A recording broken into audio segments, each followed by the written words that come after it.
കാരെ സംബന്ധിച്ചിടത്തോളം നിങ്ങളുടെ അഷ്ടമഭാവത്തിൻ്റെ അധിപനാണ് വ്യാഴം. അഷ്ടമഭാവത്തിൻ്റെ അധിപനാണ്. അവിടെ നിന്ന് 6ാമതായിട്ട് ഇടവത്തിൽ ലഗ്നത്തിൽ മെയ് മാസത്തിൽ വന്നു ചേരാൻ പോകുന്നത്. കൂടാതെ നിങ്ങളുടെ ലാഭസ്ഥാനത്തിൻ്റെ അധിപതി കൂടിയാണ്. അപ്പോൾ ലാഭസ്ഥാനം എന്ന് പറയുന്നത് അവിടെ നാച്ചുറൽ സോഡിയാക്കിലെ 12ാം ഭാവമാണ്. അവിടെയും മറ്റൊരു തരത്തിൽ അത് നഷ്ടത്തെ സൂചിപ്പിക്കുന്നു.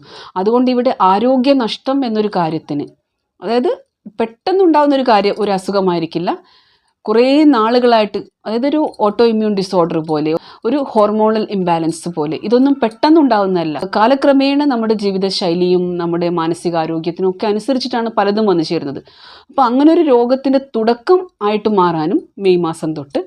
അതല്ലാതെ നേരത്തെ തന്നെ ഇത്തരം അസുഖങ്ങളുള്ളവരാണെങ്കിൽ, പ്രത്യേകിച്ച് ഉദരസംബന്ധമായിട്ടുള്ള, കുടലുകളെ ബാധിക്കുന്ന, ലിവറിനെ സംബന്ധിക്കുന്ന പ്രശ്നങ്ങളുള്ളവരാണെങ്കിലും ഈ ഒരു കാര്യത്തെ വളരെ സൂക്ഷിച്ച്, വളരെയധികം ശ്രദ്ധയോടുകൂടി അതിന് ഇമ്പോർട്ടൻസ് കൊടുത്തിട്ട് ആഹാരകാര്യങ്ങളൊക്കെ